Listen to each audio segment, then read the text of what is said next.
menatap wajahnya yang tampan, lalu melihat lengannya yang terluka, hatinya merasa sedikit terharu. Adegan di mana dia tidak mempedulikan segalanya untuk menyelamatkannya muncul di benaknya. Dan juga beberapa hari ini saat Kelly menjaga dirinya yang masih belum sadarkan diri, dia selalu menceritakan detail kejadian itu. Sejak operasinya dimulai hingga sekarang, Lorenzo tidak pernah meninggalkannya sekalipun, selalu merawat dan menjaganya. Seorang pria yang menghargainya, seseorang yang bahkan tidak pernah menuangkan air sendiri, sekarang malah bisa menyeka wajah dan tangannya, menyuapinya obat, bahkan belajar beberapa perawatan medis dasar agar bisa menjaganya di malam hari.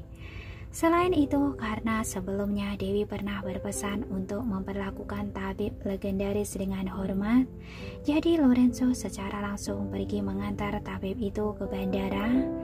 Semua ini Kelly sudah menceritakannya pada Dewi.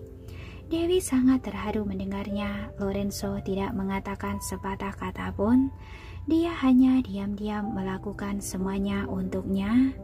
Cinta sejati ini membuatnya terharu, tapi dia juga sedikit bingung. Lorenzo tahu nama anjing itu Wiwi. Apa dia bisa berpikir mengenai di hubungan dia dan gurunya? Apa guru mengenalinya?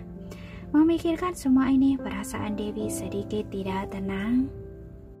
Apa yang kamu pikirkan? Lorenzo tiba-tiba bertanya dengan suara rendah dan serak.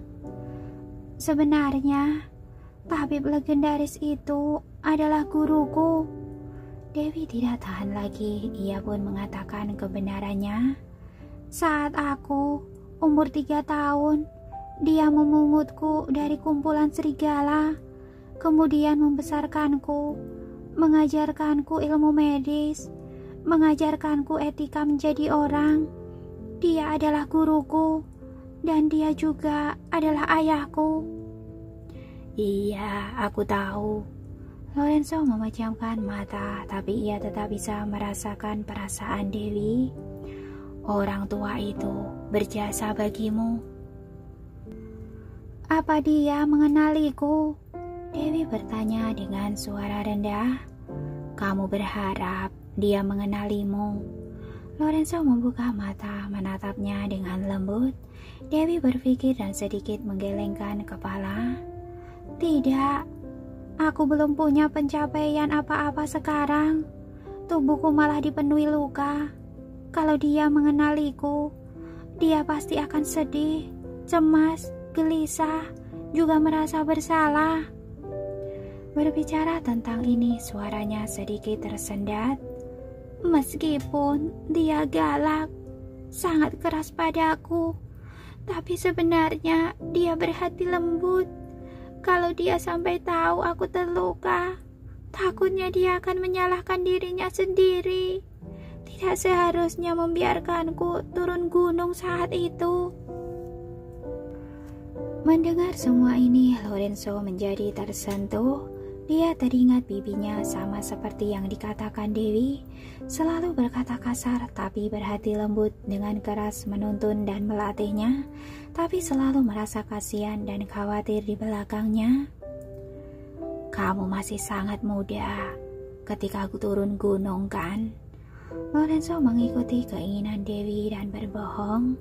Sekarang kamu sudah tumbuh dewasa, penampilanmu sudah berubah. Mana mungkin dia bisa mengenalimu hanya dengan melihat kepala bagian belakangmu. Lagi pula, matanya itu juga rabun. Dewi tertawa. Benar juga. Melihat ekspresinya yang tampak lega, Lorenzo mengangkat sudut bibirnya. Tunggu kita menikah nanti, kita kembali menemuinya sama-sama. Iya. Dewi mengangguk tanpa sadar, lalu berubah pikiran dan berkata, apa? Siapa yang mau menikah denganmu?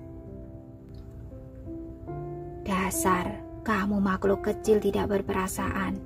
Aku begitu baik padamu, menghabiskan begitu banyak uang demimu. Kamu malah tidak bersedia menikah denganku. Kembalikan uang yang sudah kuhabiskan demimu itu. Lorenzo sudah tahu apa kelemahannya. Cih, kembalikan, iya kembalikan. Dewi mengerutkan kening dengan tidak senang. Katakan, berapa? Mungkin lebih dari 6 triliun. Lorenzo berkata dengan santai. Aku sudah menyuruh pengacara untuk mencatatnya. Tidak akan dihitung lebih. Kamu tenang saja. Apa kamu bilang?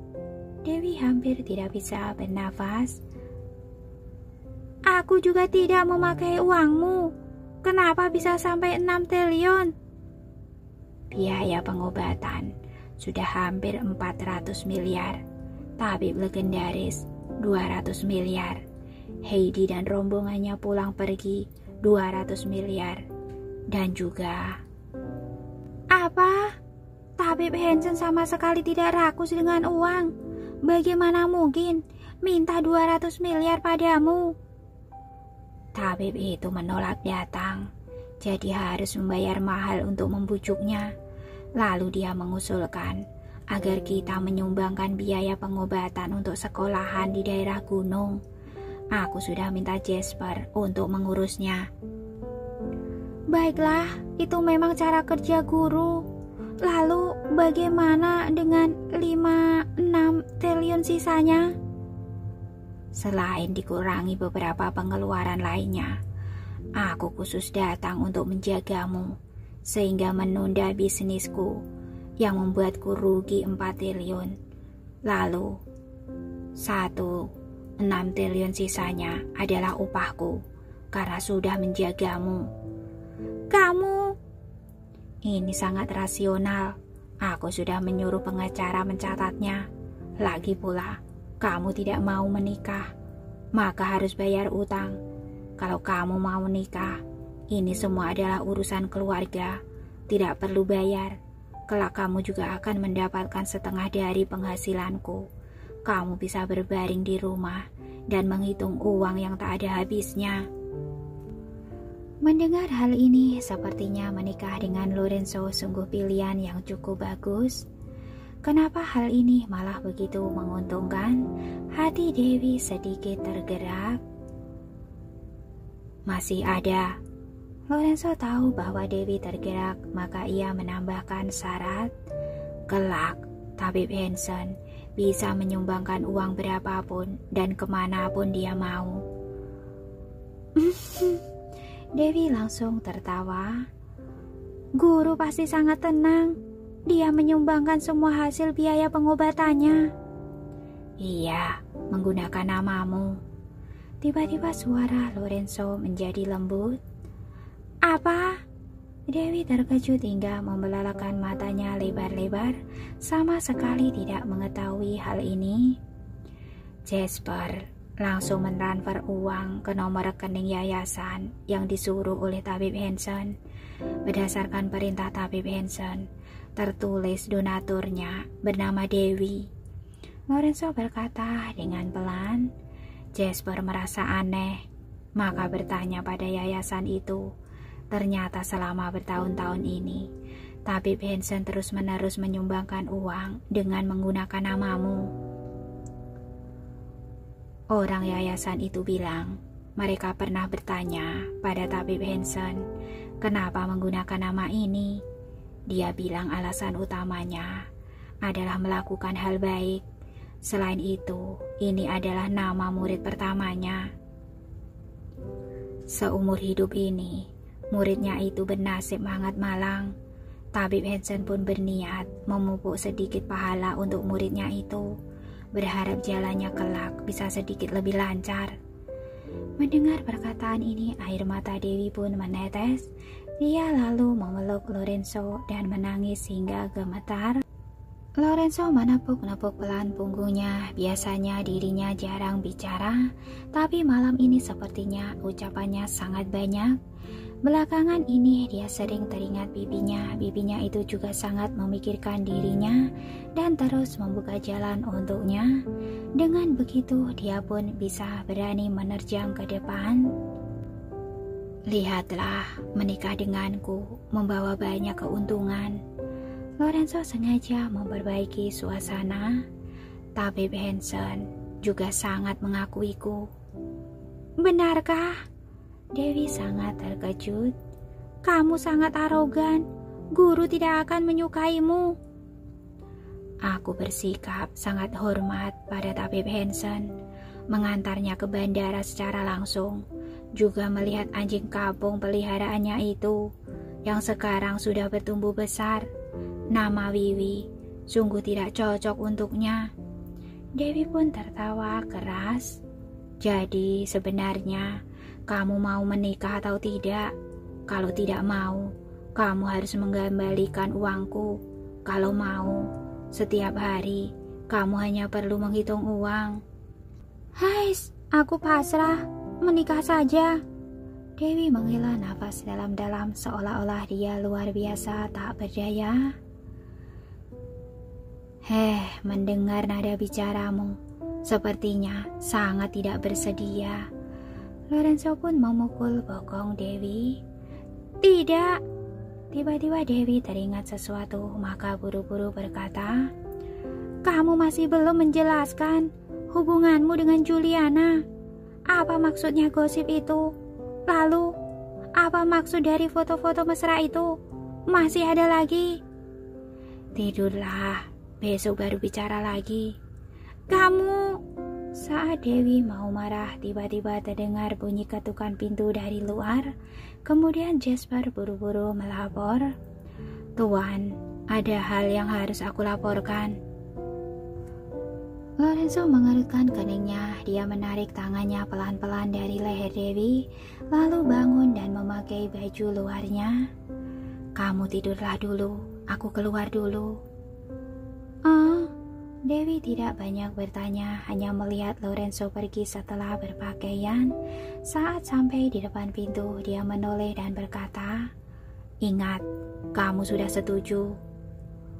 Apa? Dewi tanpa sadar bertanya, kemudian berkata dengan pura-pura marah, aku tahu. Lorenzo pun pergi dengan tenang. Setelah menutup pintu, raut wajahnya langsung menjadi serius. Ivan kabur. Tuan, tebakan Anda sungguh tepat. Jasper berkata dengan terkejut. Aku baru menerima kabar, juga sangat kaget. Seharusnya orang-orang monarki yang membuat ulah. Lorenzo langsung masuk ke ruang kerjanya. Sekelompok orang di belakang Pastorico masih belum menyerah. Iya, Jasper mengangguk. Meski kekuatan Pastorico berkurang karena kejadian sebelumnya, tapi sekarang orang-orang masih diam-diam mendekati Ivan. Sepertinya ingin membuat masalah. Lorenzo terlihat meremehkan. Pasar Eropa dan Amerika tidak mudah direbut. Jasper menghela nafas. Tuan, apa kita mau? Kita sudah mengangkat senjata. Mana bisa mundur? Lorenzo berkata dengan dingin. Hadapilah sesuai situasi yang sebenarnya. Baik, Jasper mengangguk. Kalau begitu, apa yang mau kita lakukan sekarang? Tidak perlu, Lorenzo berkata dengan datar. Dalam masalah ini, Presiden lebih panik dari kita. Biarkan dia sendiri yang mengurusnya. Kita adalah pengusaha, hanya melakukan hal yang seharusnya dilakukan oleh pengusaha. Mengerti? Jasper langsung paham. Kalau begitu, jika Presiden mencari Anda dalam waktu dekat ini, aku akan mencari alasan untuk menolaknya. Iya, Lorenzo mengangguk puas. Bagaimana dengan 3 keluarga besar? Belakangan ini, keluarga Kingsley dan Winston sangat tenang. Jasper berkata dengan suara rendah. Keluarga Henderson masih mau berulah. Mungkin karena sebelumnya mereka berhasil membuat gosip tentang Anda, maka mereka pun menggunakan kesempatan ini. Sifat Michael benar-benar tidak berubah. Lorenzo menyipitkan matanya sambil memancarkan aura berbahaya. Tidak perlu mempedulikannya. Biarkan mereka lanjut berulah. Kesalahan semakin banyak, semakin bagus. Mengerti. Jasper sangat paham. Namun, kalau tidak dikontrol, takutnya mereka akan semakin bertindak lancang. Nanti mungkin bisa mempengaruhi hubungan Anda dengan Nona Dewi. Dewi bukan orang yang tidak rasional. Lagi pula, aku tidak melakukan apa-apa. Lorenzo malah tidak peduli. Sekarang, kalau mau mengungkap kejahatan 3 keluarga besar, maka harus membiarkan mereka berbuat jahat. Mengerti? Dalam waktu dekat ini, harus pergi ke negara Maple. Sampah di sana sudah seharusnya dibersihkan. Mengerti, aku akan segera mengurusnya. Lorenzo bekerja sebentar di ruang kerjanya, lalu kembali ke kamar pukul 1 subuh lebih. Dewi sudah tertidur kira-kira karena baru menggunduli kepalanya. Dia masih merasa malu, maka dia menggunakan selimut untuk menutupi kepalanya, seperti seekor kucing kecil yang bersembunyi di dalam selimutnya. Melihat sisi menggemaskan ini, hati Lorenzo tergerak. Namun teringat kondisi luka Dewi yang saat ini sangat serius, Lorenzo pun takut tidak sengaja mengenai luka Dewi, maka dia langsung tidur di sofa. Dulu Lorenzo sangat pemilih dalam hal tempat tidur, mungkin karena beberapa waktu ini terbiasa berjaga semalaman di rumah sakit, ditambah sangat lelah, sekarang dia malah bisa tertidur pulas di sofa. Dengan cepat Lorenzo pun tidur dengan sangat nyenyak. Saat terbangun di tengah malam, Dewi meraba-raba sisi bantalnya dalam kondisi setengah sadar, tidak merasakan keberadaan Lorenzo. Dia merasa sedikit sedih, namun kemudian menyadari bahwa pria itu tidur di sofa. Dia pun sedikit tersentuh. Dulu Lorenzo begitu arogan, kalau ada orang yang menyentuh ranjangnya, dia sudah merasa itu kotor. Sekarang pria ini malah langsung memberikan ranjang pada dirinya, lalu demi tidak mempengaruhi tidurnya, dia langsung tidur di sofa. Kenapa pria ini begitu bodoh? Dalam hati Dewi sangat tersentuh, dia pun membuka selimutnya. Bersusah payah turun dari ranjang, lalu berjalan pelan-pelan ke arah sofa. Dia ingin menemani Lorenzo, tapi baru beberapa berjalan melangkah, tubuh dan kakinya terasa lemas sehingga ia jatuh ke depan. Untung saja pada saat ini lengan yang kuat menangkapnya. "Apa yang kamu lakukan saat tengah malam seperti ini?" Lorenzo langsung menggendongnya dan membaringkannya di ranjang dengan lembut, lalu sedikit menindihnya. Namun dia takut akan melukai Dewi, maka kedua tangannya berada di kedua sisi bahu Dewi, mempertahankan jarak 1 inci. Wajah yang tampan berjarak sangat dekat. Jantung Dewi berdebar sangat cepat. Dia menatap Lorenzo dengan gugup. "Kamu..." Baru saja dia bicara, Lorenzo sudah menciumnya. Awalnya ciumannya sedikit kuat, tetapi dengan cepat berubah menjadi lembut. Tubuh Dewi terasa aneh, meleleh di bawah pelukan pria itu. Nafasnya juga menjadi menderu. Namun Lorenzo tidak melanjutkan, memikirkan luka di bagian belakang kepala Dewi masih sangat serius. Dia pun menyingkir dengan cepat. Setelah membersihkan bekas ciuman di pipi Dewi, dia berkata dengan lembut, "Tidurlah." Kemudian dia bangun dan pergi. "Kamu mau kemana?" "Ruang kerja." Lorenzo pergi tanpa menoleh. Tubuhnya sudah bereaksi. Dia takut jika terus di kamar ini, dirinya akan sangat menderita, tapi juga tidak bisa menyentuh Dewi. Melihat Lorenzo pergi menjauh, Dewi merasa sedikit sedih. Dia merasa Lorenzo tidak suka dirinya botak, maka pergi begitu saja. Tidak bisa, dia harus membuat obat yang bisa menumbuhkan rambut dengan cepat. Saat berpikir sembarangan, Dewi pun perlahan-lahan tidur. Malam itu dia memimpikan hal yang memalukan. Dia memimpikan ciuman, pelukan, dan nafas menderu Lorenzo. Di dalam mimpinya dirinya menempel dengan intim ke tubuh Lorenzo, menggigit bahu dan telinga pria itu seperti seekor anak kucing liar. Saat terbangun, Dewi sangat malu hingga wajahnya memerah. Dulu dia belum siap, maka terus menolak pernikahan. Namun sekarang dia sangat yakin bahwa dirinya sudah punya persiapan mental yang cukup. Bukan demi uang, juga bukan demi membuat gurunya bisa menyumbangkan uang kemanapun, melainkan karena dia benar-benar mencintai Lorenzo. Mungkin sejak awal perasaan ini sudah tersembunyi di dalam hatinya, hanya saja seiring dengan penyembuhan lukanya, kenangan-kenangan indah itu pun perlahan-lahan muncul dalam benaknya. Jadi merangsang perasaannya dengan kuat, tidak peduli karena alasan apapun. Sekarang dia ingin menjadi istri Lorenzo dan menghitung uang setiap hari. Memikirkan hal ini, dia merasa sangat senang. Sungguh ingin segera menikah, lalu memasuki kehidupan pernikahan yang indah. Entah 100 komputer cukup atau tidak untuk menghitung uangnya.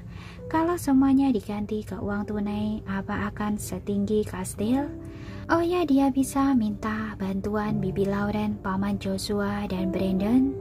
Ya, kelak semuanya satu keluarga, seharusnya lebih cepat membawa mereka untuk mengenal Lorenzo. Masih ada gurunya. Setelah lukanya sudah sembuh, dia akan mencari hari baik untuk mengajak Lorenzo ke Bukit Oldies, bersujud dan meminta maaf pada gurunya, serta memohon pengampunannya. Semoga gurunya itu bisa menjadi saksi di pernikahan mereka. Oh ya, pernikahan harus dilangsungkan secara tradisional, juga diadakan di negara Nusantara. Paling bagus kalau di kota Bunaken. Ya, juga bisa diadakan sekali lagi di kota Senowi. Lagi pula dia mau memotret foto pernikahan di pinggir pantai saat kembali ke kota Senowi. Juga boleh memotret sekali lagi. Dia mau mengundang semua anak di panti asuhan ke acara pernikahannya untuk menjadi pengambil kecilnya. Memikirkan pemandangan di mana puluhan ribu anak menjadi pengambil ciliknya pasti sangat spektakuler. Anak-anak juga pasti sangat gembira. Dulu mereka memanggilnya Mami Dewi, kelak bertambah satu Papi Lorenzo. Ada papi yang bisa melindungi, mereka pun tidak perlu takut lagi. Oh ya, apa mau melahirkan anak? Melahirkan anak sangat sakit, selain itu dengan kondisi tubuhnya, tidak boleh melahirkan anak. Kalau melahirkan anak kemungkinan besar akan mengancam nyawanya. Namun kalau tidak melahirkan anak, kelak keluarga Moore tidak akan punya penerus. Lorenzo juga pasti tidak akan senang kan? Memikirkan hal ini, Dewi menjadi sedikit khawatir, namun dia mengubah pemikirannya. Lagi pula dirinya juga tidak bisa hidup lebih dari 30 tahun. Cepat atau lambat akan meninggal karena melahirkan anak juga bagus. Setidaknya bisa meninggalkan anak untuk Lorenzo. Mungkin saja anak itu bisa menggantikan dirinya untuk melindungi Lorenzo.